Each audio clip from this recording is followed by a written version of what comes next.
Boa noite, boa tarde, bom dia, seja lá a hora que você estiver ouvindo isso. Está começando mais um Entre Sumários Cast. E hoje nós iniciamos a nossa maratona especial de aniversário com o tema Mulheres que Movem o Mercado Editorial. Agora roda a vinheta. Você, Bookstock, que lê 40 livros por ano, você é exceção, tá ligado? Gente, eu conto ou vocês contam? Pelo amor de Deus, eu gosto de livros desse naipe, que são meio duvidosos. Não pode ver uma promoção e já tá correndo pra ela.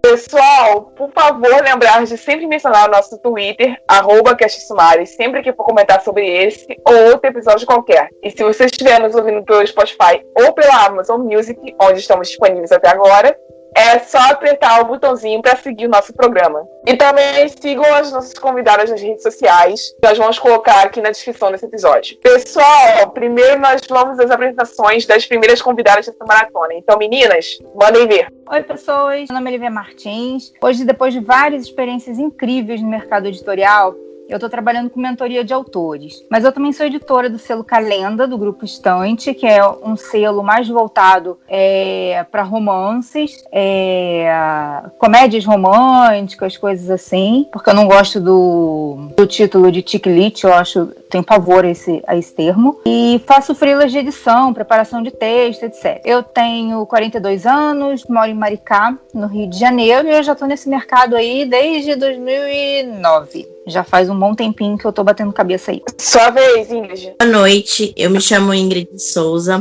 tenho 24 anos, sou fundadora da editora Lettre, trabalho com a mentoria e gestão da editora, além de ser autora também, e moro em Brasília. Por último e não menos importante, Laís, por favor. Oi, gente, meu nome é Laís Lacê, eu também sou autora independente, mas eu já publiquei por editoras menores, e trabalho atualmente na parte de design, né? Tanto fazendo capa, como fazendo diagramação de livro. Eu tenho 26 aninhos, estou nessa do mercado já tem aí uns 5 anos, por aí, e eu sou de João Pessoa, na Paraíba. Ok, e se você ouvinte caiu de paraquedas nesse episódio e tá ouvindo a minha voz pela primeira vez e tá pensando, quem é essa carioca maluca que tá falando? Oi, eu me chamo Rayane, tudo bem? Eu tenho 23 anos, eu sou do Rio de Janeiro também, moro na Baixada Fluminense atualmente, e eu sou podcaster. Eu tenho esse podcast sobre literatura e tenho podcast só sobre música, e eu também sou escritora independente, eu escrevo sobre terror. Se vocês quiserem ler meus livros, todos eles estão disponíveis no Wattpad. Então vamos para o segundo bloco. Agora, nesse bloco, nós vamos às confissões, porque hoje o nosso propósito é dar espaço e voz para cada uma dessas mulheres que fazem parte do mercado editorial brasileiro e demonstrar os desafios que elas enfrentam e as coisas boas também que elas já viveram, para que nossos ouvintes se interessem em trabalhar nesse meio aprendam mais profundamente sobre ele, com a experiência de cada uma delas. Então, antes de tudo, eu queria dizer que eu sou uma grande defensora de que autores conheçam o mercado que estão entrando. Não importa se vai lançar independente ou com uma grande editora. Se você está se formando em medicina, você vai tentar saber o máximo possível de como esse universo funciona. E se você quer ser um escritor como profissão e não como hobby, é importante saber disso, né? Saber os meandros da coisa toda, saber o que é mais valorizado, o que é menos valorizado. Então, como funciona uma editora. Eu acho que muita gente acha que é só pegar um monte de papel, juntar e sair vendendo por aí, que não tem um monte de gente trabalhando no livro. Mas como a gente está falando aqui sobre mulheres que trabalham no livro,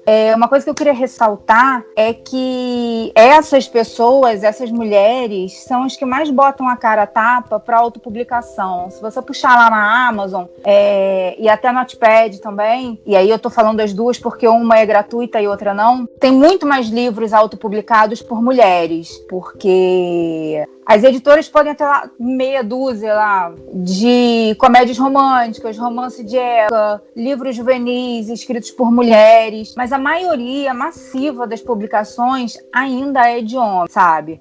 fantasia adulta, ficção histórica, livros policiais, thrillers, terror, sabe? Ainda é um campo majoritariamente masculino. E não escritos por homem. É importante deixar claro que eles não são escritos, eles são publicados, os livros dos homens, porque tem mulher escrevendo esses gêneros. Elas só não são publicadas, né? Como se os homens fossem muito mais capazes de escrever esse tipo de história e a mulher fosse relegado só ao papel de escrever sobre casais. Quer dizer, muitas vezes você vê quantas fantasias juvenis você não viu que na verdade a fantasia é só um plano de fundo para um casal, né? E quando você vê uma fantasia adulta escrita por um homem, nem tem casal, talvez. Então fica uma coisa assim, o objetivo da mulher ainda é formar casal, formar família, etc e tal, e do homem não, é ser corajoso, sabe? Um outro ponto é que, embora a gente ainda tenha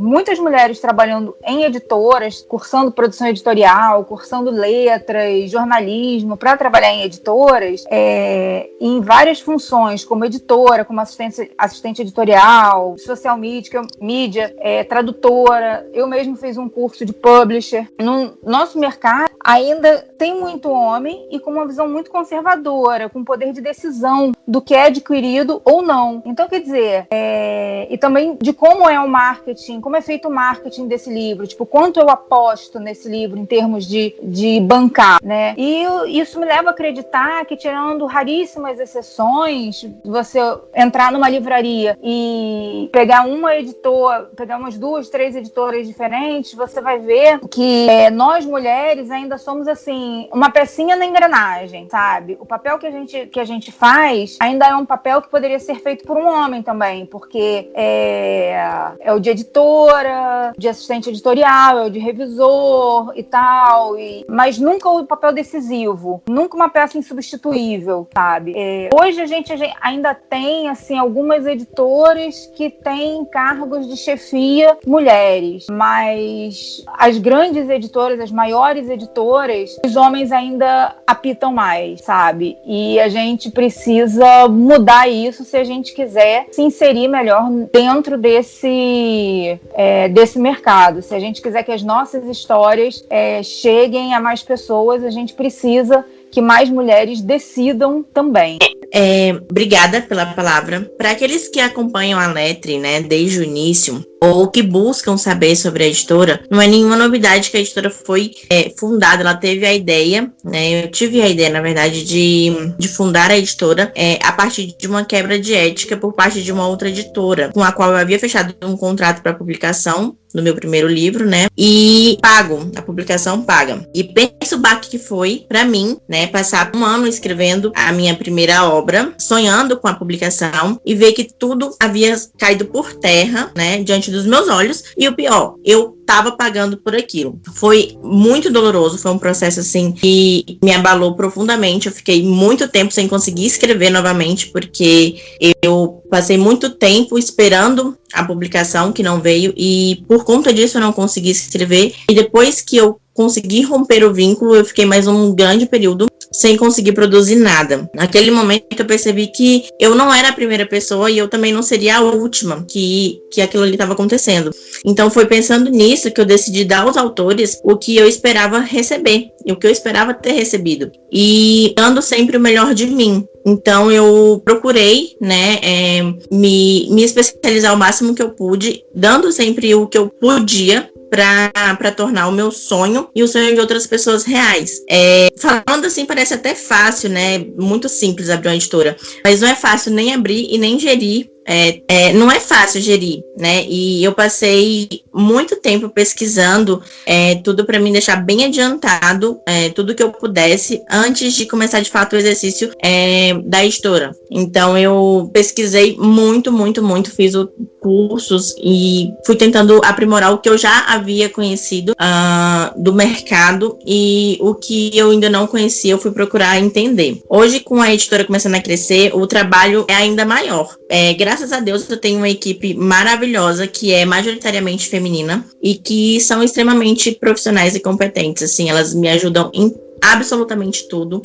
São profissionais excelentes e são pessoas que eu carrego no meu ciclo de amizade, porque quando eu tive o estalo de de abrir a Lettre, eu tava ainda muito perdida e foram elas que falaram assim, não, vamos, eu dou conta, a gente vai, eu te entendo, porque todas elas, as minhas 3 revisoras, coordenadora geral também e coordenadora de equipe e mídias sociais, elas foram betas do meu primeiro livro, então elas me acompanham desde muito antes da ideia da editora, então elas me conheciam muito bem.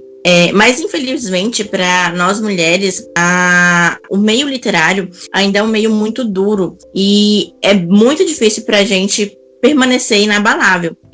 Ainda somos minorias, né, nessa equipe, nesse mercado. E eu vejo que a gente fica sempre buscando, né, uma aceitação no geral. Eu vejo que a sociedade ela impõe fardos na gente, em que a gente tem que ser dona de casa, a gente tem que ser formada, a gente tem que ser uma mulher bem-sucedida no trabalho, a gente tem que ter filhos. E quando a gente não cumpre com aquilo dentro de um prazo esperado, já começa a ter olhares tortos, já começam a ter falatórios, você já começa a ser rotulada. E quando você decide que você quer a escrita como profissão e não apenas como um hobby, como a colega comentou, você ainda sofre um preconceito ainda maior, porque infelizmente eu vejo que na sociedade que a gente vive, a escrita ainda é visto como um hobby, não é visto como uma profissão, não é visto como algo que mereça dedicação e tempo, e infelizmente é um campo ainda que não é rentável, como a gente vê fora do Brasil, principalmente para autores nacionais. Eu vejo bastante isso. As minhas profissionais, a maioria delas trabalham fora, porque viver disso não é uma coisa viável ainda, né? A gente ainda não consegue viver exclusivamente de trabalho de escrita ou publicação.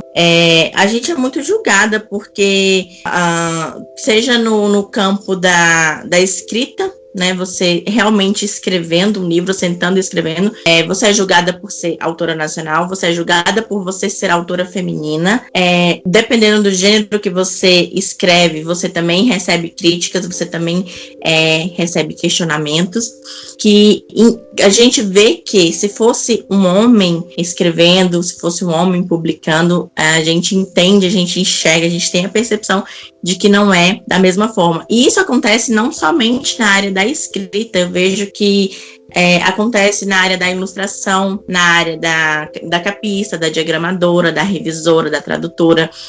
Infelizmente, a gente ainda é muito engessado nesse sentido. E pasmem, assim, é uma coisa que eu falo, infelizmente, e é uma coisa que me dói. Nós somos julgadas por colegas de trabalho e muitas vezes são nós mesmos mulheres que julgamos, que apontamos, que abrimos um diálogo para criticar a outra. E além de a gente enfrentar esse machismo já que vem da nossa sociedade, a gente ainda sofre essa rivalidade que eu acho extremamente desnecessário e doído. Eu falo porque eu já passei por isso e eu passo constantemente. Para mim ainda é muito difícil ter que lidar com certos aspectos, com certas situações, e eu vejo que a gestão de uma editora com um homem gerindo parece soar muito mais certo, muito mais correto e bem feito no ponto de vista das outras pessoas. Então, para mim, ainda é um pouco doloroso e eu luto constantemente, converso constantemente com as pessoas sobre isso, porque é um assunto que tem que ser abordado e tem que ser... É um assunto que tem que ser quebrado e desmistificado, porque eu não prego isso, eu não concordo com isso. Acho que a Lívia deu uma aula, né? Fica até meio repetitivo falar algumas coisas depois da fala dela. E também, né, a Ingrid complementa muito assim, o que eu noto é que, além de pesquisar, eu vou falar um pouquinho da minha experiência pessoal, né? Eu sou escritora aí há alguns anos e eu passei por muitas editoras, eu passei por 4 editoras independentes em projetos diferentes, né? Em antologias e tudo mais, e os meus livros, e eu tive uma publicação por financiamento coletivo. E nessas experiências a gente vê infinidade de recortes que também precisam ser feitos, né? A gente precisa olhar uma questão de classe, uma questão de raça, que além da dificuldade das mulheres, a gente também precisa olhar a dificuldade em diferentes contextos. E o que eu notei, aqui falando um pouquinho, né, como uma pessoa que está no Nordeste, que é algo que eu levanto muito, que a gente que não está no centro, não está no eixo Rio-São Paulo, a gente tem uma outra barreira para passar, porque feiras literárias são escassas, as oportunidades são menores, você termina sendo pego numa narrativa de sonho de ir para outro estado e tal. E aqui a gente tem isso e também tem esse fator de ser mulher. Então, enquanto elas estavam falando, eu anotei aqui um caso curioso que aconteceu comigo, que eu escrevo fantasia e ficção científica. Então, são os 2 gêneros que eu conheço mais. E quando eu estava na primeira Bienal que eu fui, que foi na Bienal de Pernambuco, uma outra autora, né, pegou o meu livro e tal, eu conversando, 22, eu acho, 23. Enfim, com o cabelo pintado de rosa e tal, eu tenho uma cara de pirralha do caramba. E ela olhou assim, tipo, a gente tava conversando. Ela fez, espera, vou abrir teu livro. Abriu meu livro, leu 2 páginas, fechou meu livro, olhou pra mim e fez, eu não esperava isso de você. E o quê? Sabe aquela cara de você não entende? E ela falou assim, você escreve como um cara. E eu buguei de novo. Eu fiz isso, era pra ser um elogio. Mas claro, ficou aquela torta de climão. A gente dá uma desconversada aqui e acolá. Tava no mesmo stand e não tinha nada pra fazer, segue em frente. Então, a gente vê isso, a gente vê que existe uma certa forma que subestima muito escritoras, né? Mulheres no mercado em geral. Mas quando a gente está falando de escrita, a gente tem que olhar que, assim, existem várias formas de você subestimar a pessoa. Eu acho que uma das coisas que acontece muito com quem escreve fantasia e ficção científica, terror também, esses gêneros que não são enxergados, né, como entre aspas, sérias aspas, femininos, existe uma certa infantilização, porque uma mulher só escreve fantasia se for para um público juvenil, um público infanto-juvenil, ou então só escreve se tiver romance envolvido, né? É como se houvesse uma barreira de que ela não pode escrever mais do que isso, que é uma mentira se você conhece o cenário, principalmente o cenário independente. Eu acho que o independente ele traz muita inovação, ele traz muitas outras vozes que normalmente não conseguiriam chegar nesses espaços, nos espaços assim que eu digo de grandes editoras, de grandes casas. Então, acho que esse cenário independente é que você vê isso. E como designer, né, como eu sou estudante, eu faço design gráfico, a gente também tem esse mesmo, sofre com esse mesmo olhar. Dia da Mulher, né, agora 8 de março, uma ilustradora e designer que eu sigo, que é a Paula Cruz, eu admiro pra caramba o trabalho dela, ela narrou um pouquinho da experiência dela e ela falou um bocado de como as pessoas se chocam também quando o traço dela não é feminino, seja lá o que isso quer dizer, né? Porque isso se subestima muito nessa força produtiva, né? A mulher no mercado de trabalho ela é muito subestimada e isso faz com que portas sejam fechadas. Ao mesmo tempo, a gente tem uma questão de que, como a Lívia mencionou, é quem mais dá a cara a tapa, né? Só que acho que uma das coisas que mais me pega é exatamente você lutar contra esse cansaço, sempre levar uma porta na cara, e atrás de outra, atrás de outra. Quantas vezes você precisa se reerguer para conseguir o que você quer? Né? Quantas recusas tem no seu caminho? Então, Nesse sentido, eu tive algumas experiências na universidade. Ainda bem que até hoje, pelo menos no meu trabalho como capista, como diagramadora, pelo menos que eu tenha percebido, eu não tive nenhuma experiência que fosse assim tão gritante, né? Tem um desconforto aqui, outro acolá, mas não teve nada nesse sentido. Mas, assim, é uma coisa que a gente pode passar o dia todo debatendo isso. Pode ir aqui noite adentro e falar, né? Porque é tão complexo, envolve tantas camadas e tantos setores diferentes da sociedade.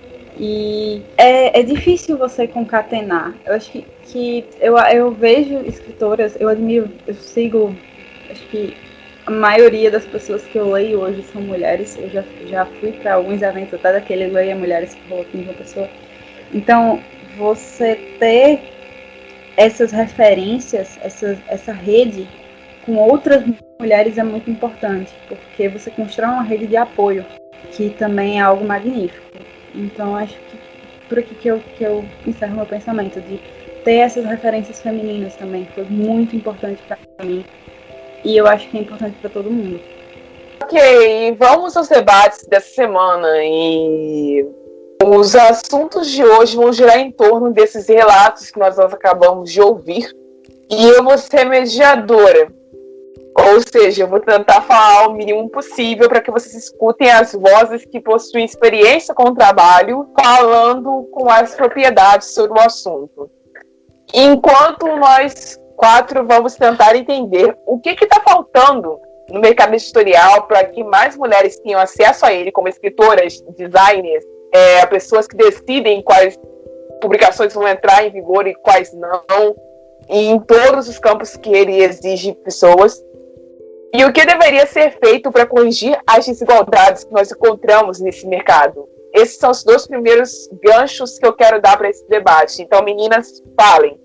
Bom, então eu vou começar falando assim, eu comecei a trabalhar no mercado editorial fazendo parecer, que eu não sei se todo mundo aqui sabe como funciona. As editoras grandes recebem um manuscrito estrangeiro, muitas vezes nacionais também, mas o manuscrito estrangeiro passam para alguns leitores e você lê o livro e preenche uma ficha com um resumo do livro e algumas perguntas, tipo, se você acha que vai fazer sucesso, qual é o público-alvo e tudo, e eles pegam todos esses pareceres e comparam, né, para ver se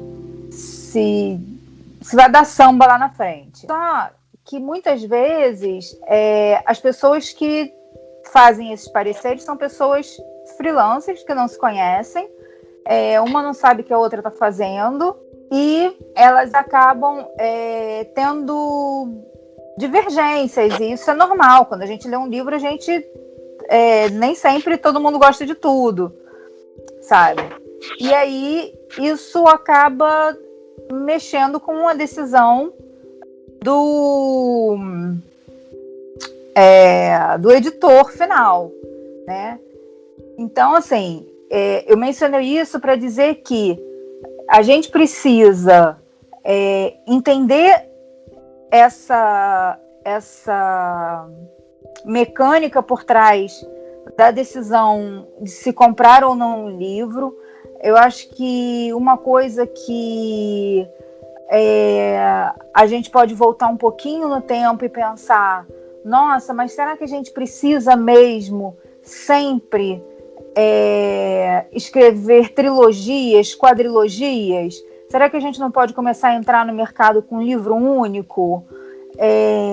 Ninguém quer mais apostar em livros, em séries que de repente não fazem sucesso. Faz sucesso o primeiro livro, o segundo já não vende tanto, e aí o terceiro eles resolvem não publicar, sabe? E aí a sua carreira, você como autor, acaba se desestimulando. Então, será que não dá?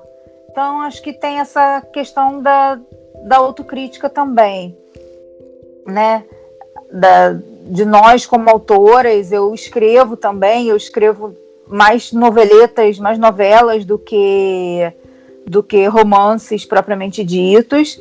Eu prefiro um livro enxuto do que um livro um pouco maior. Isso é preferência minha, não tem nada a ver com o mercado. Porque eu acho que a gente tem que ir aos poucos, dando a cara a tapa ali, fazendo aquele exercício, e quem sabe mais à frente você é percebido, você é olhado, você... Agora, quando eu era agente literária, que eu fui sócia numa agência literária, o que a gente mais recebia de negativa e o que a gente mais negava nos autores era isso. O meu livro é uma quadrilogia. É uma trilogia. Cara, a gente não tem como garantir, sabe? Não há garantia para muitos livros. Então, é uma autocrítica que os autores têm que fazer. Se garante no seu primeiro livro, num livro solo, e quando você estiver fazendo bastante sucesso, aí você faz uma trilogia, porque aí você já é um cara de sucesso. Ou, no caso, uma mulher de sucesso, né? Porque um cara, acho que não rolou. Mas é isso. Então, esse dado que eu falei lá atrás, da questão do parecer, isso vai influenciar no marketing. Então, por exemplo, o marketing ele vai olhar todas as opiniões que foram ditas e olhar e falar assim: esse livro aqui, ele é muito parecido com o livro que uma outra editora publicou e que flopou geral. E que a gente não tem obrigação de conhecer, mas eles que estão dentro da editora têm, ou até foi publicado por eles mesmo e não rolou tanto. Então, isso já é um motivo de corte. Quer dizer, então, essas opiniões internas mexem muito com a decisão do que vai ser o livro, sabe? Então, acho que coisas a se fazer para que as mulheres estejam mais inseridas no mercado de trabalho, na minha visão, é conhecer mais o mercado de trabalho editorial, né, mais especificamente. Conhecer o mercado, tentar fazer curso online, estudar mesmo como é que funciona, para poder conseguir, assim, ter uma visão comercial, porque o seu livro, ele é um produto, ele não é o seu filho. Pode levar 9 meses escrevendo, pode parecer um parto, mas ele não é o seu filho, ele é aquilo que você quer que pague seus boletos no final do mês. Então, você tem que ver como um produto, sabe? Não tem como. Alguém comentou que investiu dinheiro, meses de trabalho, e a editora deu calote, sabe? Cara, olha isso, sabe? É cruel demais você investir dinheiro nisso quando você deveria estar ganhando dinheiro com isso. Era para ser o seu trabalho, não era para ser... Eu fico muito revoltada com isso, vocês me desculpem, mas eu fico muito revoltada com editoras que dão calote, assim, sabe? Isso é justo, a sua revolta é super justa. Eu fico muito revoltada com isso, porque, assim, primeiro porque a gente trata muito o livro como sonho, sabe? E eu acho que o primeiro livro da gente pode ser um sonho, a partir do segundo já não deve ser mais. Aquele sonho assim, terminei de escrever um livro, mesmo que ele não tenha sido publicado, mesmo que ele esteja na sua gaveta, terminei de escrever um livro, sou capaz de fazer isso. Ninguém leu ainda, mas sou capaz de escrever um livro do começo até o fim. Aí é o seu sonho, sabe? Agora, publicar, aí agora é trabalho. Então, aí agora a gente vai começar a pensar, bom, como é que eu faço isso? Conversa com todas as pessoas. Mas tem aquela editora. Deixa eu ver quem são os autores. Busca cada autor, corre atrás do autor, dá um trabalho infernal. Agora, se eu pudesse dar um único conselho para autoras, homem o que tenho a ver, para autoras, procure uma agência literária que tenha a ver com o seu livro, com a sua história, que publique as suas histórias. Porque ela não vai te deixar cair em cilada, vai cuidar do seu contrato, vai cuidar do seu livro, não vai deixar você se estressar com a editora. Tá tendo maior estresse por causa de capa, que o público não gostou, não sei o quê. Cara, fica tranquilo, a mediação vai ser feita pela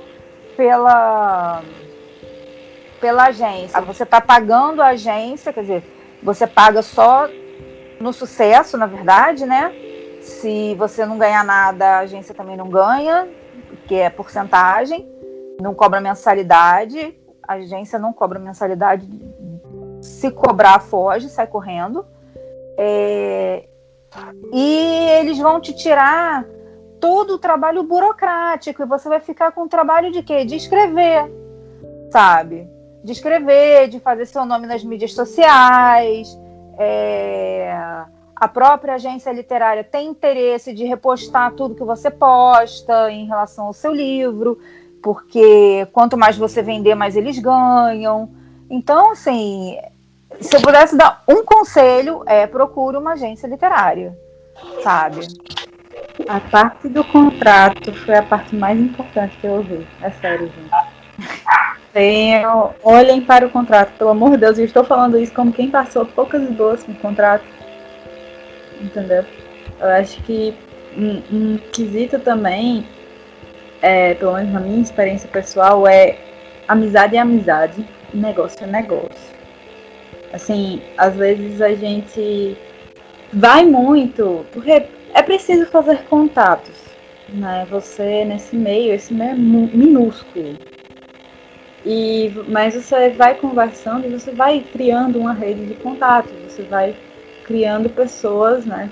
Conexões com pessoas diferentes. Então, às vezes, a gente... Eu tô dizendo que isso aconteceu comigo, tá? A gente se envolve com uma editora e aí a pessoa que é dona da editora, você acha que é sua amiga, e você dá uma relevada no contrato, quando você vê, você se lasca, né? Dizendo por experiência própria mesmo. Acho que todo escritor tinha que pegar, sentar e olhar com a maior cautela do mundo o contrato. É uma coisa que a gente não dá valor suficiente às vezes. E acho que o caminho, não existe um caminho, né? Não existe vários. E o que a gente pode fazer hoje, às vezes eu fico até assim, meu Deus, o que dá para fazer? O que está no meu alcance de ser feito? Porque vai ter o que cada um pode fazer também. Então, pesquisar, seguir o caminho da agência fazer seu nome também pela parte trilhando o caminho, como dizer, não é fácil.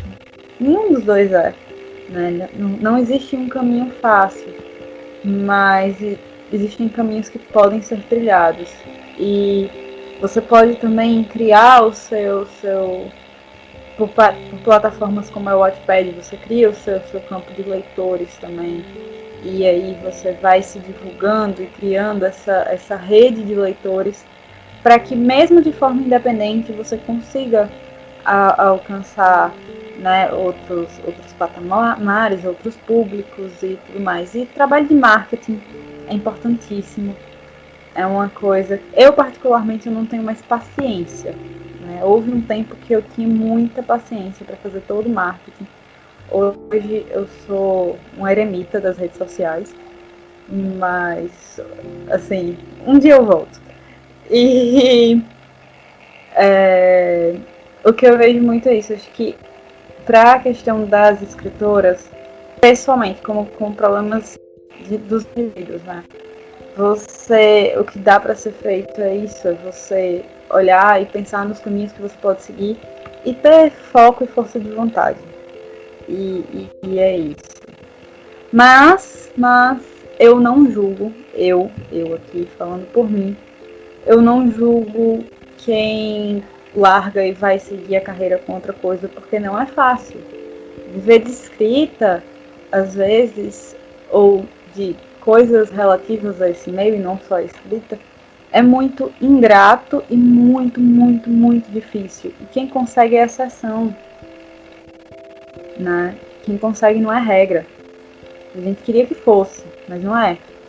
Lembra de uma discussão um tempo atrás que os autores internacionais começaram a postar quanto que eles recebiam de adiantamento, e o sentido era mostrar a desigualdade interna, né?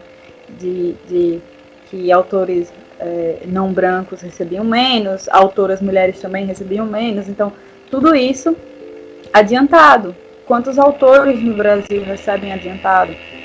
A nossa discussão é outro patamar, é outro mundo. A gente precisa começar a valorizar a literatura como um todo também. Então, também existe essa problemática. E, assim, é aquela coisa, é conquistar o seu espaço. Para mim, é conquistar o seu espaço e puxar outras mulheres, puxar outras com você. Sabe, também eu acho que tem essa responsabilidade, a gente tem essa responsabilidade. Quem abre porta também tem que puxar alguém, sabe? Que você admire, que você acha o trabalho bom e tudo mais. E para tentar igualar essa coisa, porque a gente vive num negócio que é muito desigual. Perfeito.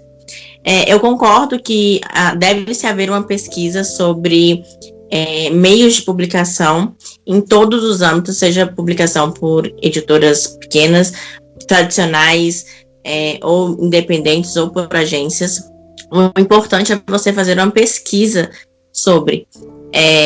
Claro que a gente não tem um meio de comparação, eu vejo muito isso, estando dentro do mercado, que não tem um meio de comparação de uma autora nacional para uma autora estrangeira. O meio de publicação internacional é bem diferente do nacional e as portas são mais limitadas. Infelizmente, a gente tem muitas barreiras a ser conquistadas. Eu concordo com grande parte de tudo que foi dito aqui, e que é importante, sim, fazer essa pesquisa sobre como você quer publicar o seu livro. Na Lettre, a gente sempre avalia todos os originais que a gente recebe. A gente envia feedback para todos os autores sendo aprovado ou não sendo aprovado. A gente não é uma casa que publica por dinheiro, a gente publica por amor, porque a gente ama fazer isso. A gente recebe vários originais, mas nem todos são aprovados, porque nem todos estão aptos a ser aprovados. Infelizmente, a gente tem muito isso. E a gente dá sempre um suporte, né? Então, eu tô sempre conversando com os meus autores, eu tô sempre auxiliando os meus autores a engajar nas redes sociais, meios de procurar um público, e o contrato é sim uma ferramenta de proteção para ambos os lados e que deve sim ser lido. O correto é que você leia todas as páginas e que você publique todas as páginas, confirmando que você leu e que você entendeu, e o que você não entendeu, você tire dúvidas, porque isso pode ser prejudicial para você, caso você queira romper um contrato, ou caso você queira publicar outros livros. Há contratos e contratos, claro. E a gente tem que sempre entender que a gente tem que abrir, sim, portas para outras mulheres. A gente tem, sim, que indicar outras mulheres, indicar o que é bom, né, o que a gente entende como... O que funcionou para mim, a gente passar para as outras pessoas.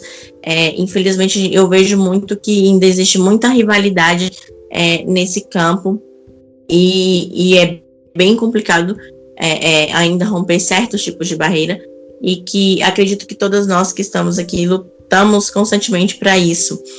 E independente do gênero que você escreva, terror, ficção, fantasia, romance hot, romance dark, você pesquise a linha de publicação da editora que você quer publicar, se você quer publicar por uma editora, ou que você pesquise a linha de trabalho da agência, e E eu desejo do fundo do meu coração que todas nós possamos crescer nesse meio, que é sim muito complicado, que é um trabalho árduo constantemente.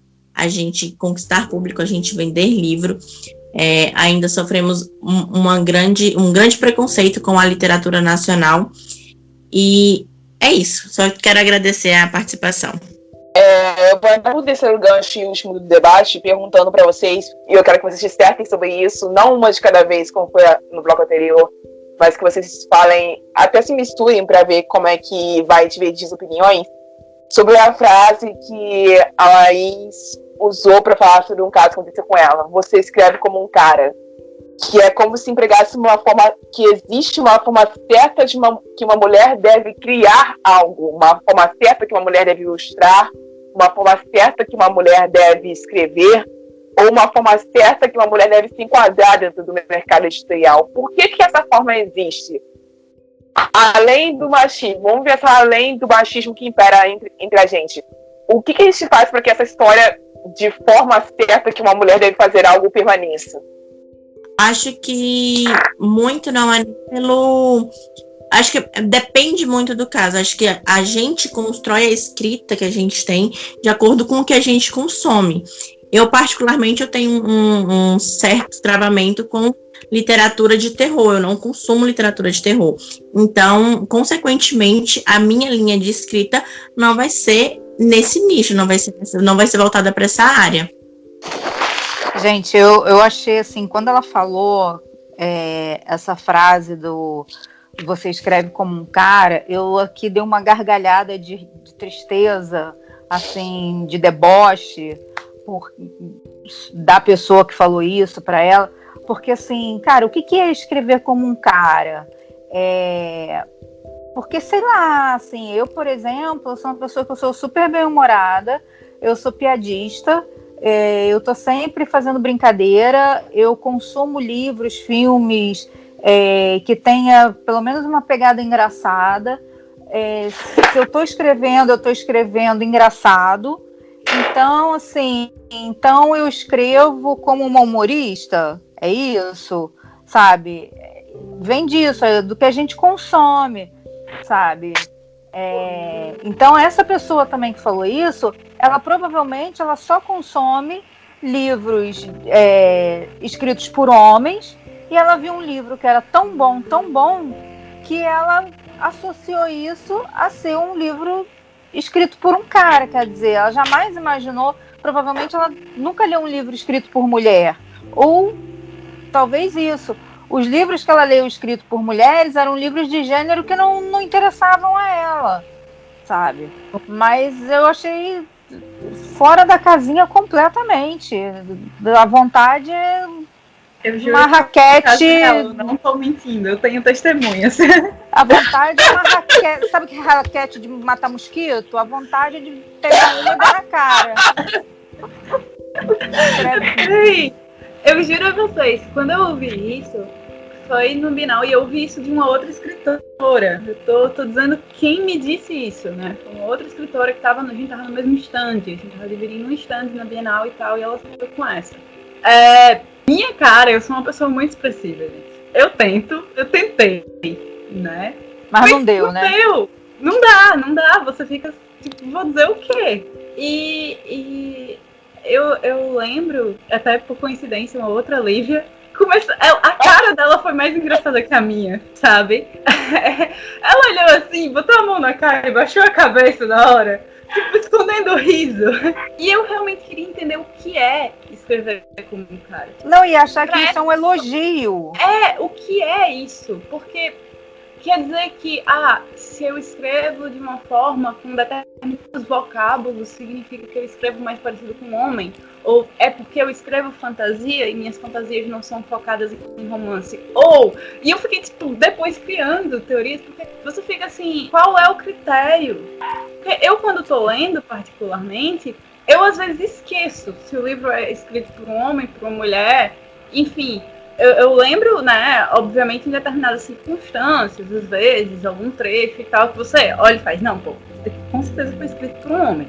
Aqueles trechos que eu não sei se vocês já entraram em contato com... Eu lembro que tem algumas páginas que zoavam isso em inglês, que os caras vão descrever as mulheres e é de um jeito muito ridículo. Tipo, a mulher tá lá sofrendo porque alguém morreu e ele vai se preocupar em descrever a aparência física dela. A aparência física, os seios que ficam marcados no sutiã. Tirando esses trechos, sim, claro. Você claro, sabe que foi um homem que escreveu, não exato, tem jeito. tirando esses trechos, assim, eu quase nunca penso muito.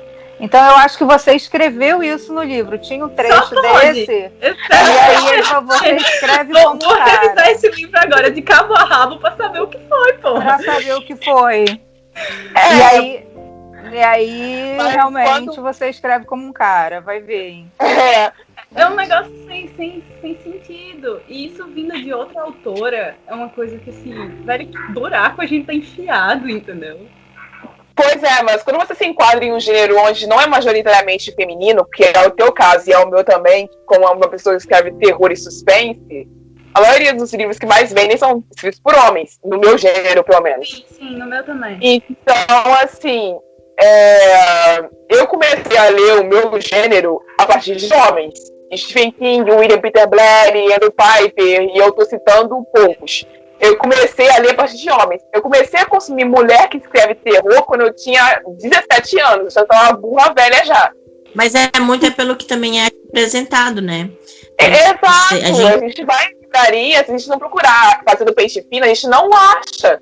Não, achar Mary Shelley, que é, né? Mary Shelley. Eu lembro que eu cheguei numa livraria pedindo o Frankenstein, pedindo o livro do Frankenstein, e eu mencionei assim, eu cheguei na livraria e disse, moço, você tem o Frankenstein de Mary Shelley? Porque às vezes tem aquelas versões, né, versões recentes, o pessoal faz HQ, ou enfim, como é um livro em domínio público, você tem que especificar que é o original. E o cara olhou pra mim e fez, de quem? Meu Deus! Eu tô enfiada em que buraco, pelo amor de Deus. Se você falasse Stephen King, ele ia te dar uma lista de livros. Exatamente. E aí eu lembro que um pouquinho depois, eu lembro que viralizou no Facebook uma imagem que era assim, era dos clássicos. Aí vinha assim, o nome do autor, o nome do livro. O nome do autor, o nome do livro. Quando eu chegava no Frankenstein, era Frankenstein, Mary Shelley. Invertia, sabe? É uma coisa muito sutil de você pegar. E, tipo, é a fundadora da ficção científica. É a mulher que botou o pé na porta. E uma das fundadoras do terror também, porque se não fosse por ela, a gente não teria iniciado nisso. Exatamente. Então, fica muito assim, velho, por quê? Sabe? Outra coisa que eu reparei também, nessa inversão que você contou de botar Frankenstein como se fosse o autor e Mary Shelley como se fosse o título do livro, eu queria puxar para vocês dos casos que a gente sabe que aconteceram, de mulheres que usaram nomes masculinos como pseudônimo para começar a vender seus livros, por não ter coragem de colocar seus nomes como mulheres, sabendo que eles não iam vender. É coisa antiga, mas hoje em dia ainda a gente acaba reconhecendo isso dentro do mercado editorial. Ou vocês acham que eu tô pirando cabeça quando eu falo isso? Não, eu acho que você... assim... recentes, apesar de uma, né, não devia ser lembrada, mas tudo bem, J.K. Rowling e aquela Victoria Schwab, eu não sei dizer o sobrenome dela, que ela só assinava V.E. Schwab. Né? Tem vários autores hoje em dia que botam só as iniciais do nome para deixar uma dúvida no ar, por exemplo. Helena Ferrante, ninguém sabe se é um homem ou mulher. Ninguém sabe nada sobre Helena Ferrante. Eu acho que grande parte do sucesso dos livros, eu não li, mas tenho ouvido muito boas críticas, mas grande parte da curiosidade das pessoas é justamente a respeito disso. Será um homem? Será uma mulher? E aí vem essa questão, sabe, descrever uma mulher a partir das suas curvas, do não sei o que lá, e aí já falaram, não, é uma mulher que escreve sim, porque se fosse homem ia descrever uma mulher de tal jeito, que ela vai caminhando e o peitinho vai balançando, etc e tal.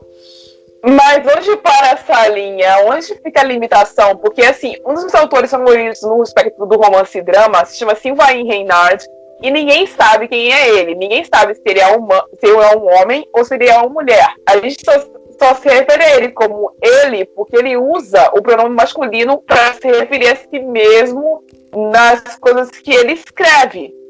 Mas mesmo assim a gente não tem essa certeza se ele é homem ou se é mulher. E ele não escreve dessa forma. Aonde paira a linha onde a gente fala assim, isso é um homem escrevendo, isso é uma mulher escrevendo? Sim, também não tem. Eu traduzi um livro da George Eliot, embora seja um nome que seja meio tipo, sei lá, Darcy, que pode ser de homem ou de mulher. A George Eliot tem um outro nome, mas ela publicou todos os livros que ela publicou.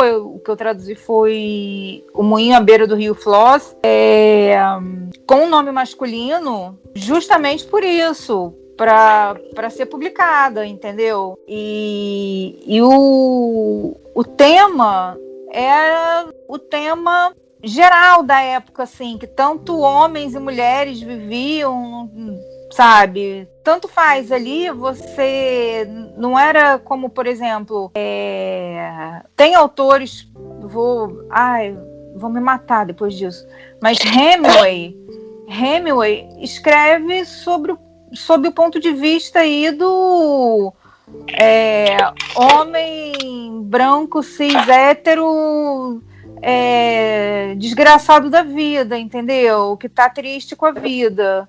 E todo mundo acha maravilhoso. Ok, tem uma escrita maravilhosa, as histórias são boas, mas assim, é pedante.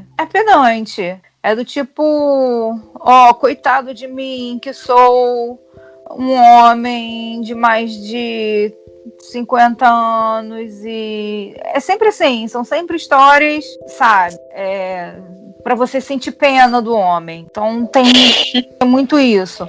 E podia listar aqui vários autores, inclusive brasileiros, nessa pegada também. Mas, por um outro lado...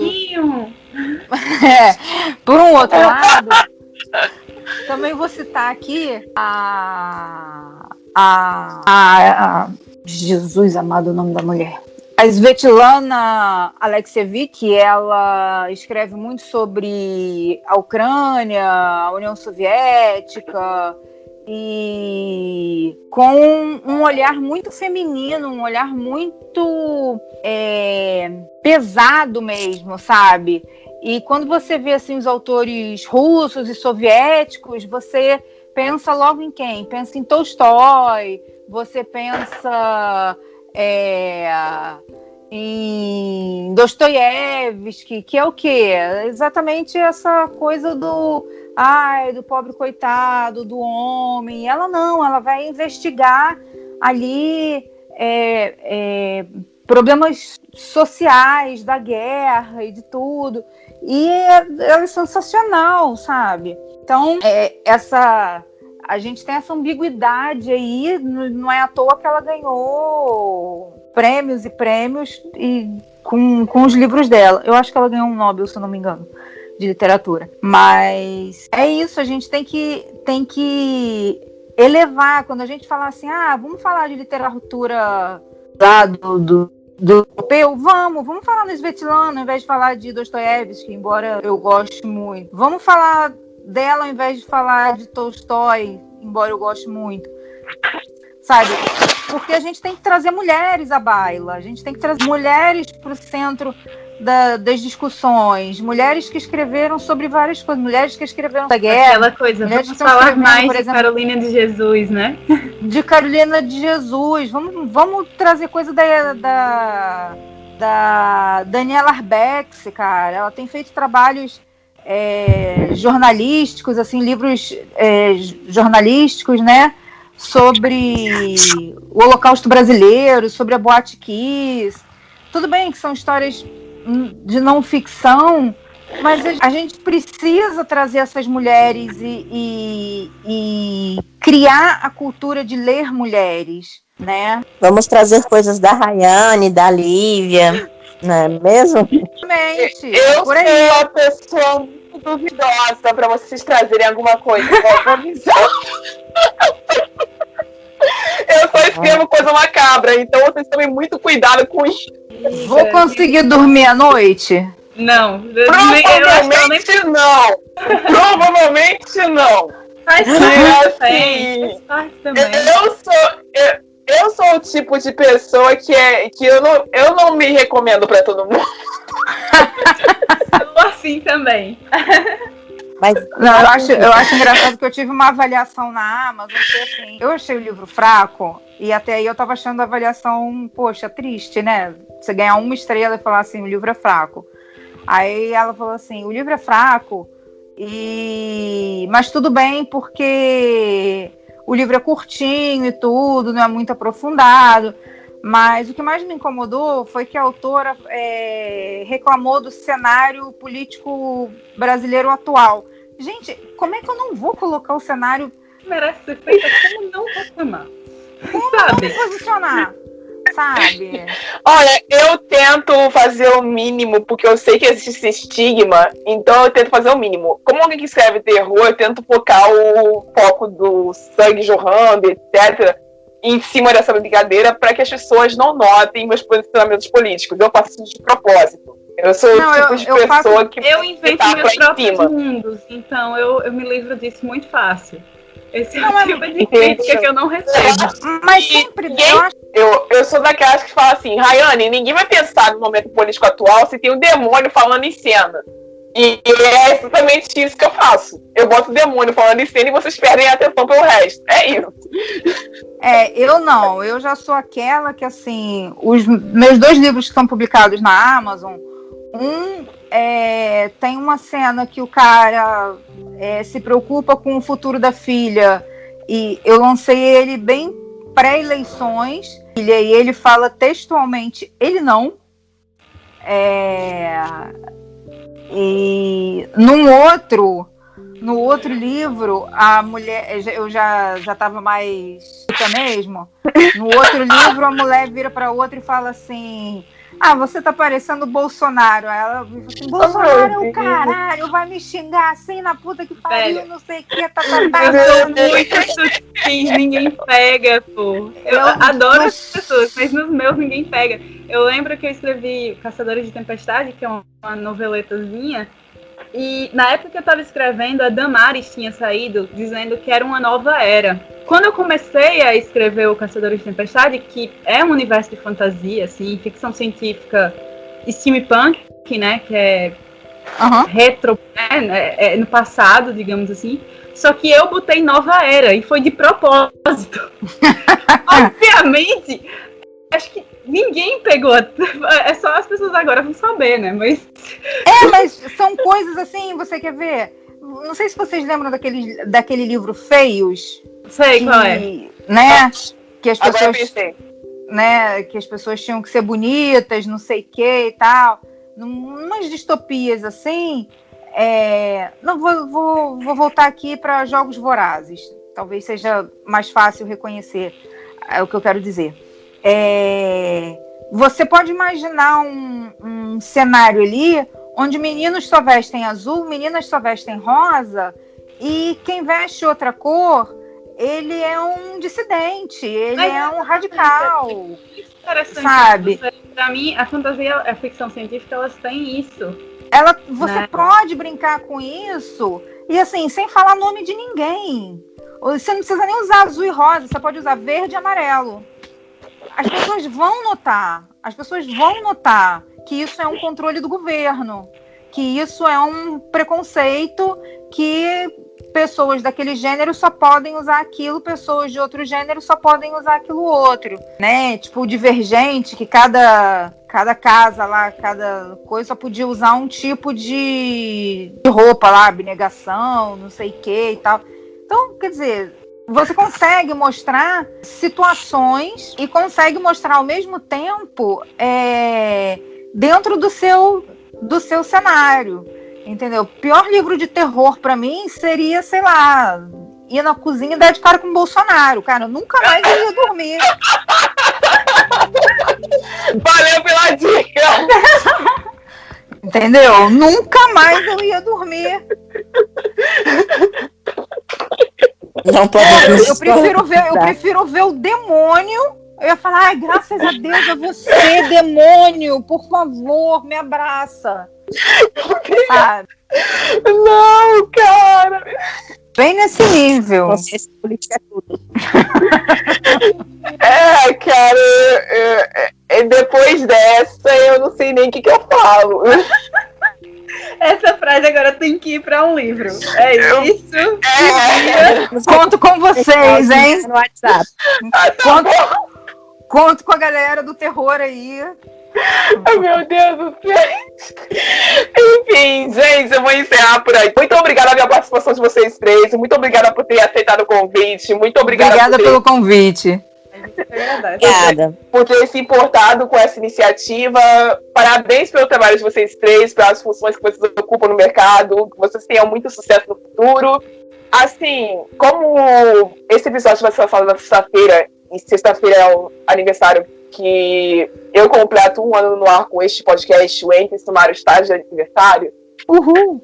Obrigada. Aos meus ouvintes que estão me acompanhando há 1 ano, a todas as convidadas que eu já recebi aqui, até aqui, e lembrar a vocês, meus book ouvintes, que é como eu chamo vocês, que lugar de mulher é onde a gente quiser. É clichê? É, mano, mas a gente tem que falar o tempo inteiro, infelizmente, porque tem gente que ainda não escuta. Eu ouço e falo com vocês na próxima e até sábado, porque vão ser 3 episódios na mesma semana. Até a próxima, galera. Tchau.